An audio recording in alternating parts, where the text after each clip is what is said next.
Hello everyone, you are welcome to my YouTube channel Biz Fast English. आज की वीडियो present continuous tense के use के बारे में है। प्रेजेंट कंटिन्यूअस टेंस का प्रयोग कहाँ कहाँ किया जाता है, इसके प्रयोग के बारे में आप सीखने वाले हैं। तो शुरू से लेकर अंत तक आप मेरे साथ बने रहें। इसके पहले वीडियो में मैंने आपको प्रेजेंट कंटिन्यूअस टेंस के आइडेंटिफिकेशन और स्ट्रक्चर के बारे में बताया था, जिसका लिंक डिस्क्रिप्शन में दिया गया है। आप वहां पर जाकर आप उसको देख सकते हैं।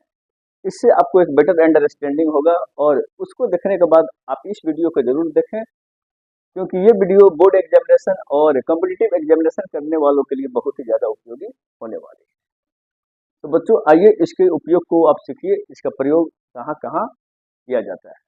देखिए, वो कार्य जो बोलने के समय में at the time of speaking हो रहा है और उसका अंत होगा, इसी टेंस में रखे जाते हैं। It means at the time of speaking the action is going on. बोलने के समय में कार्य हो रहा है and that will be finished but still it is not finished. बोलने के समय में यह फिनिश नहीं है, लेकिन जो कार्य शुरू हुआ है उसका अंत अवश्य होगा। ओके, लेकिन बोलने के समय में वो कार्य जारी है। जैसे मैं आपको पढ़ा रहा हूँ, जैसे आप अंग्रेजी सीख रहे हैं, लेकिन बोलने के समय में कार्य हो रहा है, एक्शन इज गोइंग ऑन, उसे प्रेजेंट कंटिन्यूअस टेंस में रखेंगे। For example, they are catching fish now. Present continuous tense में नाउ का भी प्रयोग किया जाता है, जिसका मीनिंग अब होता है। ओके, यानी ये प्रेजेंट को बताता है, यानी प्रेजेंट में कोई कार्य चल रहा होता है। They are catching fish now, वे लोग अभी मछली पकड़ रहे हैं। It mean, okay, the second example is here, the children are playing football. Okay, बच्चे फुटबॉल खेल रहे हैं या बच्चे क्लास में हल्ला कर रहे हैं। बच्चे क्लास में हल्ला कर रहे हैं, the children are making noise in the class. या बच्चे फुटबॉल खेल रहे हैं, the children are playing football. Okay, ये सारे कार्य बोलने के समय में हो रहे हैं। इस प्रकार के कार्यों को, एक्टिविटीज को हम प्रेजेंट कंटिन्यूअस में ही बनाते हैं। अब यहाँ देखिए, the sun is rising now. सूर्य उदय हो रहा है, बोलने के समय में सूर्य निकल रहा है। तो इस संदर्भ में प्रेजेंट कंटिन्यूअस का प्रयोग करेंगे, क्योंकि बोलने के समय में सूर्य निकल रहा है, सूर्य उदय हो रहा है। प्रकाश इज गोइंग नाउ। प्रकाश अब जा रहा है। ओके, जैसे मैंने बताया, नाउ मीन्स अब, जो प्रेजेंट को बताता है, यानी प्रेजेंट में कोई कार्य चल रहा है, तो प्रकाश जा रहा है। Here Prakash is going now. ये सारे कार्य बोलने के समय में होता है। ऐसे हम लोग अनेकों सेंटेंस सुबह से शाम तक बोलते हैं, जो बोलने के समय में हो रहा होता है, उसके लिए प्रेजेंट कंटिन्यूअस का प्रयोग किया जाता है। तो ये आपका पहला प्रयोग हुआ, ठीक है ना। सेकेंड इसका प्रयोग, वैसे अस्थायी कार्य। अस्थायी कार्य का मतलब होता है temporary activity. Okay, present continuous का प्रयोग टेम्पोररी एक्टिविटी के लिए किया जाता है। वैसे अस्थायी कार्य, टेम्पोररी एक्शन, टेम्पोररी एक्टिविटी के लिए इस टेंस का प्रयोग होता है जो बोलने के समय में नहीं हो रहा, जो बोलने के समय में नहीं हो रहा है, किंतु इन दिनों चालू है।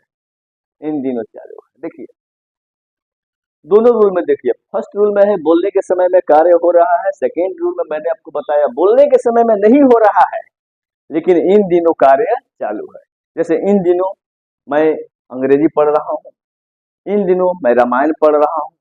ओके, इस प्रकार से बोलने के समय में यह कार्य नहीं हो रहा है, लेकिन इन दिनों यह कार्य जारी है। ओके, मेरे पढ़ने का कार्य, सीखने का कार्य, ये कार्य इन दिनों चालू है। ओके, इट मीन्स इन दिनों के लिए दिस डे होता है। तो हियर इन नोट्स मैंने लिखा है, यहाँ देखिए, this day. Okay, this day के साथ इसी टेंस का प्रयोग किया जाता है।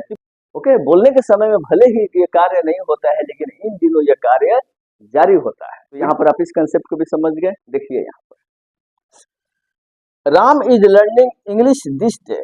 दिस डे, जैसा कि मैंने बताया, in the middle of the doing. Ram is learning English, Ram अंग्रेजी सीख रहा है, यानी इन दिनों अंग्रेजी सीख रहा है। तो बोलने के समय में यह कार्य तो नहीं हो रहा है, लेकिन इन दिनों राम अंग्रेजी सीख रहा है।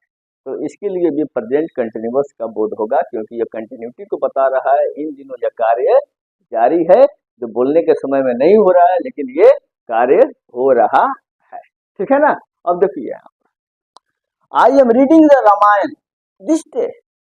ओके, दिस डे, इन दिनों मैं रामायण पढ़ रहा हूँ। ये कार्य आपका चालू है, ये कार्य आपका चल रहा है, in the middle of the doing it, so there is no problem at all, you understand better the concept, okay? Note here, this day के साथ इसी टेंस का प्रयोग किया जाता है, जैसा कि मैंने आपको बताया, this in the middle of doing it, बोलने के समय में ये कार्य नहीं हो रहा, लेकिन इन दिनों ये कार्य चालू है, ये दर्शाने के लिए इन दिनों ये कार्य चल रहा है, उसके लिए दिस डे का प्रयोग किया जाता है, और दिस डे का प्रयोग प्रेजेंट कंटिन्यूअस टेंस के साथ ही किया जाता है। ओके, इस प्रकार से आपने प्रेजेंट कंटिन्यूअस के दो उपयोग के बारे में सीखा जो बहुत ही ज्यादा इंपॉर्टेंट है। एक वैसे कार्य है, ओके, जो बोलने के समय में होते हैं, और दूसरा वैसे कार्य है जो बोलने के समय में नहीं होता है, लेकिन दोनों टेम्पोररी कार्य होते हैं जो कंटिन्यू तो होते हैं लेकिन समाप्त होने वाले भी होते हैं। तो स्टूडेंट्स, मुझे उम्मीद है कि आपको प्रेजेंट कंटिन्यूअस टेंस के ये दोनों उपयोग बहुत अच्छे से समझ में आए होंगे, और इसमें आपका जो भी डाउट होगा वो सारे डाउट क्लियर हो गए। तो आप इस वीडियो को अच्छे से देखेंगे और इसे बार बार देखेंगे ताकि आपका कंसेप्ट बिल्कुल ही क्लियर हो जाए। आगे की वीडियो में मैं इसके और भी कंसेप्ट के बारे में बताऊंगा। ओके, तो स्टूडेंट्स, इन दोनों रूल्स का स्क्रीनशॉट आप ले सकते हैं जो आपके लिए बहुत ही ज़्यादा फ्रूटफुल होगा। ओके, तो स्टूडेंट्स, वीडियो को शुरू से लेकर अंत तक देखने के लिए धन्यवाद है, और उम्मीद करते हैं कि ये वीडियो आपके लिए बहुत ही यूजफुल और फ्रूटफुल होगी, और आपके जो भी डाउट होंगे वो डाउट क्लियर हो गए होंगे। ओके, तो मिलते हैं अगली वीडियो में एक यूजफुल और इंटरेस्टिंग टॉपिक के साथ। जय हिंद।